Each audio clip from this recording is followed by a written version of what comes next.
overshooter pack, E-dismount. That's it. Has everything it needs, gets a +1. And somebody else invent the routine, then just steal from it. I don't like her head. I already told you, I'm big on head position. I'm gonna tell her. Let's go back to here. If I can get this down.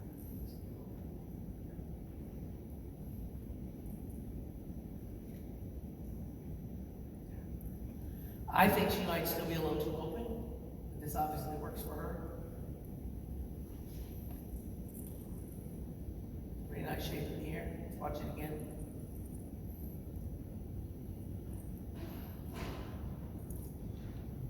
Maybe.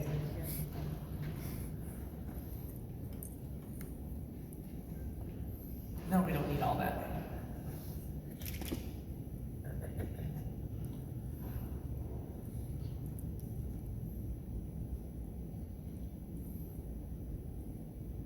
Double layouts are a great pass. I mean, a great dismount. If you twist it, you get more. But the problem with it, under the elite code, is very few of them go above the bar. They have that stupid rule. Your hips have to be above the bar, or you lose 3/10. But the full outs tend to not get as deducted as the double layouts. Double layouts trap. So, pick which one works best for your athlete and go with it.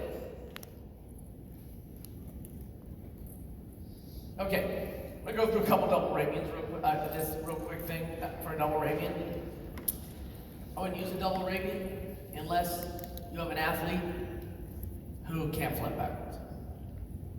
I used it because it had a lot of value. Younger, I had a bunch of young kids do it. The only reason I'm using it with this athlete now, or starting, is because she can only do a full off bars last year.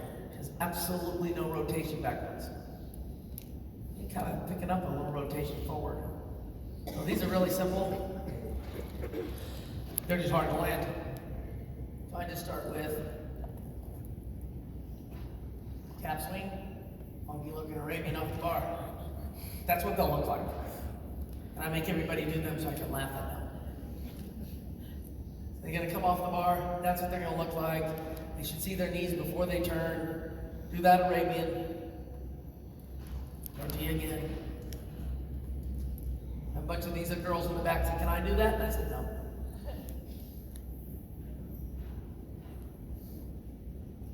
Right, so we're trying to see if she gets it possibly or not.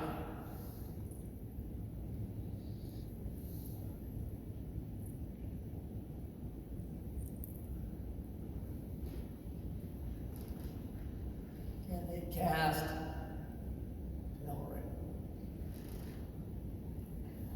They all start with the same thing. They all have the same tabs. They all have the same release. They all have the same thing. They should release the same way.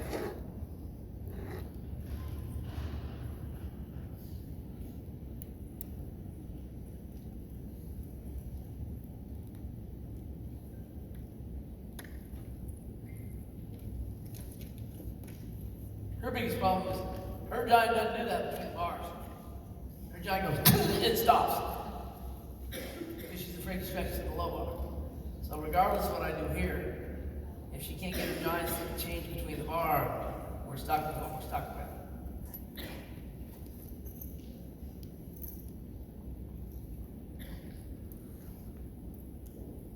Your head?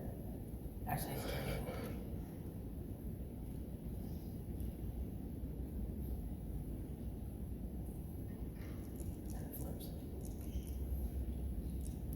This all goes back to the very beginning of your flyaways.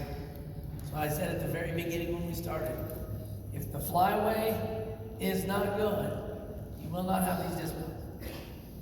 Or you can fix them like we did with James. So this is all really I have. I didn't want to get into double fronts. I can certainly talk to you about them if you like. But basically the double front all comes down to the front giant tap. You do not have the front giant heck tap, the double front is very difficult. So I just didn't get into those because I personally don't go to those until I have to. I've had kids use them. I mean, you got Ava using it. I didn't use it. I used it with Natasha Kelly. She had double front. So the reason I went to double front with her was because she was a pull. She pulled on the bar. And when she pulled on the bar, she couldn't flam. So I had to go double front with her. Couldn't even do a double Arabian with her because when she pull, she can't get off the bar. So I want to open this up for a few minutes for some questions. Sometimes you don't know how long those slides are going to take. Anybody have any questions on dismounts? Yes, sir.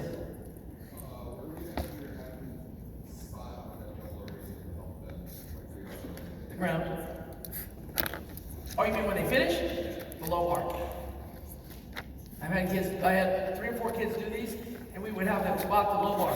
Now, some of them said they can't see the low bar with visual, so I would put my wife on the other side and wear a bright shirt. So they can see the difference between the bars. Can't do that when you're on the podium, but that's how we spotted those. Double Arabians and double fronts. That's how I did them. But again, my athletes don't just go up on the bar and do double fronts and double Arabians. They know how to do them off the trampoline. They know how to do them off tumble track. They know how to spot the landing. They know how to land them. They don't just do them without working some tramp work to understand what's going on.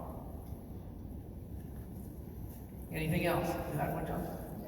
What would you say is your percentage breakdown of 5 as opposed to like? Well, it depends on the level. I don't really do percentages. I can tell you how I do it right now, because gymnastics is different than it used to be. I can tell you how I coach my JO kids now. I stand in front of them, and I tell them what the assignment is, and I'll tell you what it is in a second, and then I don't count. They want to do my assignment, they do my assignment. If they don't want to do my assignment, I don't call them out. I don't make them do it. I just say in October, when we have to see what skills we have, if you don't have any, it's probably because you didn't do the assignment. So I don't go there anymore because I want to keep my job. So basically, here's what I do. I have a basic warm-up I do every single day.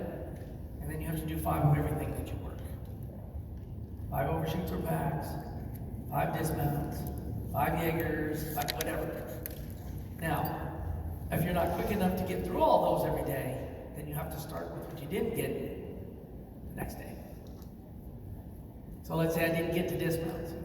They always do the dismounts because they always warmed up with the taps and the flyaways, so they just go right into them. Sometimes they don't get to the Jaegers or the front giants or whatever, and that's when they'll start the next day. So we're trying to get them in. I never, in all my coaching career, I can tell you I never left a kid on an event. It worked for me. We rotated on time. I have self-responsibility for that athlete. I do not make them stay there and punish them because they didn't get their assignment done. I just rotate them on. They get their assignment done, that's on them. Just rotate them on. And I always rotate on time because I used to not like the beat coaches that would leave them there forever till they did their flight. And then by the time I got on my bars, I had 10 minutes left. So why ruin 2 events? Just ruin 1. Let the kid move on to the next one. I don't leave them there. That's just me. I've never done that. I give them a little self-responsibility that way. Anybody else have any questions? John? Do you believe in the philosophy where you really shouldn't be teaching dismount without having that awareness of tramp, tumble track? Well, yeah, I think so. I mean, most of my athletes, before they learn to double flyaway, have already known how to double back on the trampoline, or they're working them on the floor. That's why I said earlier when we were talking about vault, our progression of vault makes no sense. That we can have level 8s flipping at your Jaeger vault, but they cannot double back on the floor.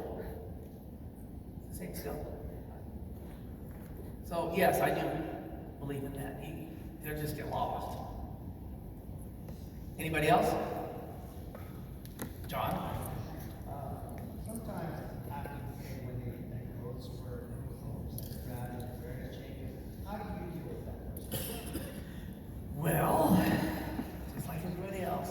Hopefully, I've done enough work technically before that happens that it doesn't make too much of a big issue, but if it does, we just go back and try to change the tap or whatever we have to. Actually, sometimes they're just much better because the bar bends for them a little bit. But I've never really had too much of a problem with that. The problem you run into is the athlete who gets injured when that happens.